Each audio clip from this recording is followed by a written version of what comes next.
তো সাম্প্রতিক সোশ্যাল মিডিয়ায় ডাব্লিউডাব্লিউইর একটি ছোট্ট ভিডিও ক্লিপ বলতে গেলে ভাইরাল হয়ে যায়, যেখানে একজন মহিলা রেসলারকে দেখে অনেকেই মনে করেন তিনি বলিউড অভিনেত্রী এবং পাঞ্জাব কিংসের মালকিন প্রীতি জিন্তা। ভিডিওতে থাকা ওই রেসলারের মুখের গঠন, হাসি এবং বিশেষ করে তার ডিম্পল এতটাই প্রীতির মতো ছিল যে অনেকেই বিশ্বাস করতে শুরু করেন যে অভিনেত্রী প্রীতি জিন্তা হয়তো হঠাৎ করেই ডাব্লিউডাব্লিউইতে যোগ দিয়েছেন। কিন্তু আসল ব্যাপারটা ছিল একেবারেই অন্য। এই ভিডিওটি আসলে যুক্তরাষ্ট্রে অনুষ্ঠিত ডাব্লিউডাব্লিউই র এর সাম্প্রতিক একটি ম্যাচের দৃশ্য, যেখানে রেসলার ছিলেন আয়ারল্যান্ডের লায়রা ভ্যালকাইরিয়া। খবর আসছে ইনি সাম্প্রতিক NXT women's north America championship জিতেছেন এবং কুইন অব দ্য রিং প্রতিযোগিতার ফাইনালেও পৌঁছেছেন। তো এই লায়রা ভ্যালকাইরিয়ার মুখের গঠন এবং হাসির কারণেই অনেকেই তাকে বলিউড অভিনেত্রী প্রীতি জিন্তার সাথে গুলিয়ে ফেলছিলেন। তো এদিকে আবার খবর আসছে মুম্বাইয়ের একটি দুর্গাপুজোর অনুষ্ঠানে বলিউড অভিনেত্রী কাজলের সঙ্গে ঘটে যাওয়া একটি মুহূর্ত নিয়ে সামাজিক মাধ্যমে সাম্প্রতিক তীব্র বিতর্ক শুরু হয়েছে। ভাইরাল হওয়া ওই ভিডিওতে দেখা যায় ভিড়ের মধ্যে সিঁড়ি দিয়ে নামার সময় কাজল সামান্য ভারসাম্য হারান। তখন তার ব্যক্তিগত দেহরক্ষী মানে পার্সোনাল বডিগার্ড তাকে সামলাতে গিয়ে এমনভাবে স্পর্শ করেন যা অনেকেই অশোভন বলে মনে করছেন। ওই ভিডিওটি দেখার পর অনেকেই ক্ষোভ প্রকাশ করেছেন, কেউ কেউ ঘটনাটিকে অশালীন বলে অভিহিতও করেছেন। আবার অনেকে বলেছেন এটি হয়তো দুর্ঘটনাজনিত প্রতিক্রিয়া। ওই পার্সোনাল বডিগার্ড হয়তো কাজলকে পড়ে যাওয়া থেকে রক্ষা করতে চেয়েছিলেন। ভিডিওতে অভিনেত্রীর মুখের যা অভিব্যক্তি দেখা যায় সেটাই এই পুরো বিতর্ককে আরও বেশি করে উস্কে দিয়েছে। তবে এখনও পর্যন্ত কাজল বা তার টিমের পক্ষ থেকে কোনো আনুষ্ঠানিক বিবৃতি দেওয়া হয়নি।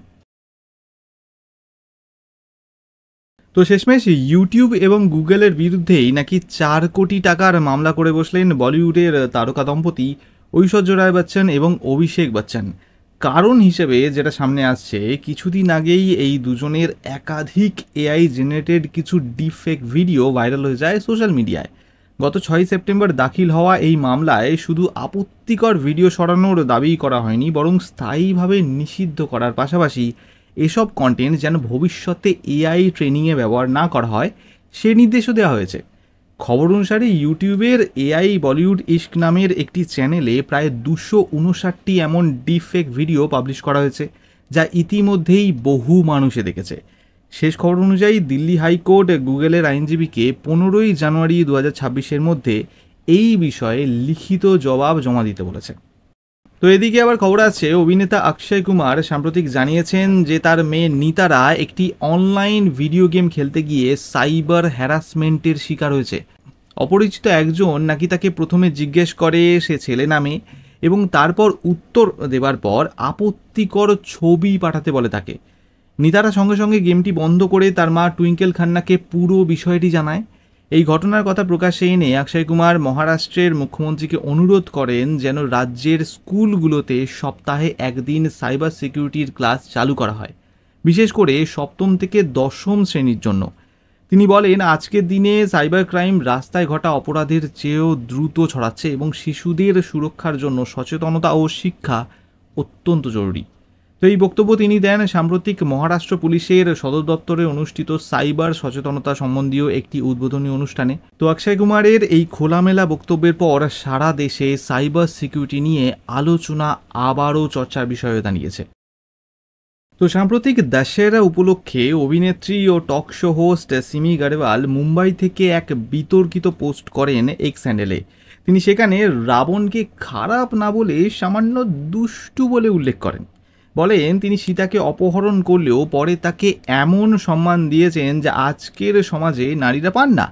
তিনি রাবণের প্রতিকৃতি দহনকে ফ্যাশনেবল ট্রেন্ড বলে ব্যঙ্গ করেন এবং দাবি করেন রাবণ ছিলেন ভারতের অর্ধেক সংসদ সদস্যের চেয়ে বেশি শিক্ষিত। স্বাভাবিকভাবেই এই বিতর্কিত পোস্ট ভাইরাল হয়ে যায় এবং ব্যাপক সমালোচনার মুখে পড়ে। বহু মানুষ অভিযোগ করেন তিনি অপহরণকে গৌরবান্বিত করছেন এবং হিন্দু ধর্মীয় বিশ্বাসকে অবমাননা করার চেষ্টা করছেন। অনেকে আবার সিমি গারেওয়ালকে এই মন্তব্যের পর তাকে আধুনিক যুগের শূর্পণখা বলে কটাক্ষ করতেও ছাড়েননি। যদিও শেষমেশ চাপে পড়ে সিমি গারেওয়াল পোস্টটি মুছে ফেলেন, কিন্তু সেই পোস্টের স্ক্রিনশট ছড়িয়ে পড়ে সোশ্যাল মিডিয়ায় এবং বিতর্ক চলতেই থাকে।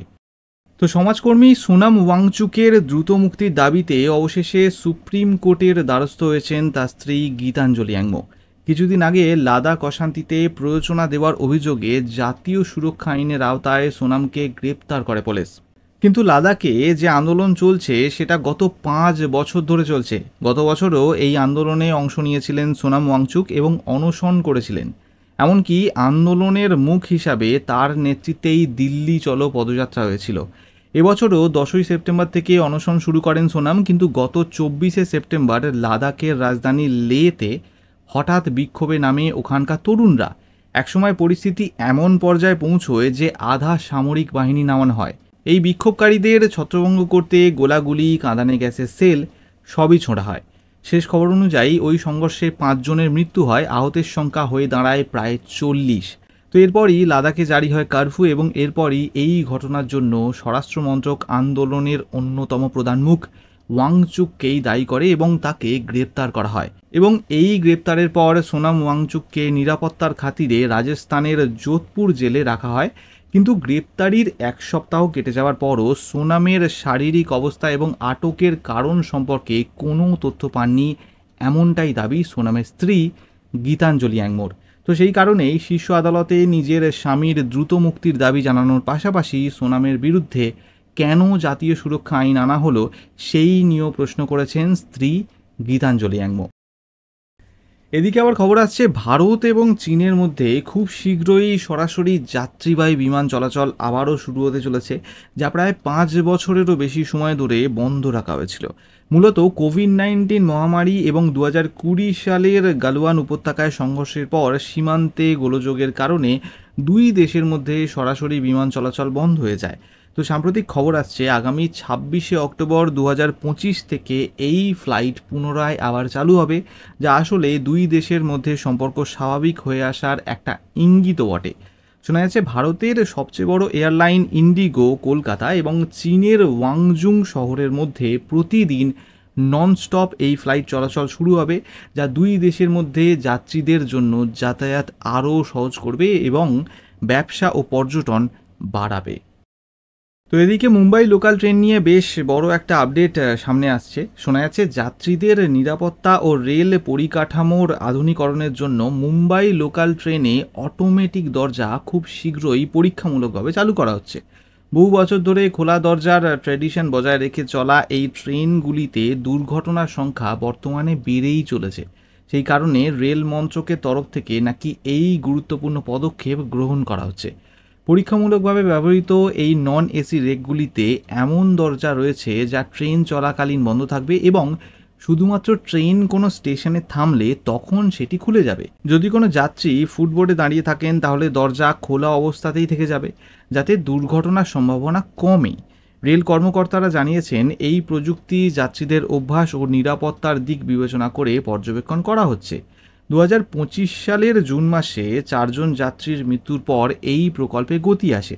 শোনা যাচ্ছে ভবিষ্যতে সব লোকাল ট্রেনেই এমন অটোমেটিক দরজা আসতে চলেছে। এমনকি ইতিমধ্যে 238টি নতুন এসি লোকাল ট্রেনের দরজার জন্য টেন্ডার ডাকা হয়েছে এবং পুরনো ট্রেনগুলিতে 2025 সালের ডিসেম্বরের মধ্যে এমন অটোমেটিক দরজা লাগানো কমপ্লিট হয়ে যাবে। ট্রেন নিয়ে যখন কথা উঠলো তাহলে বলি, সাম্প্রতিক সোশ্যাল মিডিয়ায় একটি রেলওয়ে স্টেশনের ফুটেজ খুব ভাইরাল হচ্ছে, যেখানে দেখা যাচ্ছে চলন্ত ট্রেন থেকে লাফিয়ে পড়া এক যাত্রীকে রেল সুরক্ষা বাহিনী মানে আরপিএফ এর এক সাহসী কনস্টেবল প্রাণে বাঁচালেন। তো শোনা যাচ্ছে এই ফুটেজ উত্তরপ্রদেশের আলিগড় রেলওয়ে স্টেশনের প্ল্যাটফর্ম নাম্বার 4 এর, যেখানে সাম্প্রতিক এই ঘটনাটি ঘটে। সেই সময় ট্রেনের গতিবেগ যথেষ্ট রয়েছে, কিন্তু মুহূর্তের মধ্যে ঘটা এই ঘটনা চোখে পড়ে যায় ওই একই স্টেশনে কর্তব্যরত আরপিএফ কনস্টেবল বনওয়ারি লালের। তিনি একটুও সময় নষ্ট না করে দ্রুত ছুটে আসেন এবং নিজের প্রাণের ঝুঁকি নিয়ে ওই যাত্রীকে টেনে নিরাপদ স্থানে নিয়ে আসেন। রেল কর্তৃপক্ষ জানিয়েছে ইরফান নামের ওই যাত্রী গুরুতরভাবে আহত হননি এবং সেই সময় চিকিৎসা নিতে অস্বীকার করেন। রেলওয়ে সেবা অফিসিয়াল অ্যাকাউন্ট থেকে এই ঘটনার স্বীকৃতি দেওয়া হয়েছে এবং কনস্টেবলের সাহসিকতার প্রশংসা করা হয়েছে। কিন্তু এই ঘটনা চলন্ত ট্রেন থেকে ওঠানামার বিপদের কথা আবারও মনে করিয়ে দেয় আমাদের। রেল সুরক্ষা বাহিনীর সদস্যদের তৎপরতা সাহসিকতার তুলনা হয় না, কিন্তু আমাদেরও তো সাবধান থাকতে হবে, তাই না? যাই হোক, আজকের এপিসোড এই পর্যন্ত। ভিডিওটা ভালো লাগলে অবশ্যই লাইক, শেয়ার এবং চ্যানেলটাকে সাবস্ক্রাইব করতে ভুলবেন না। দেখা হবে পরের এপিসোডে।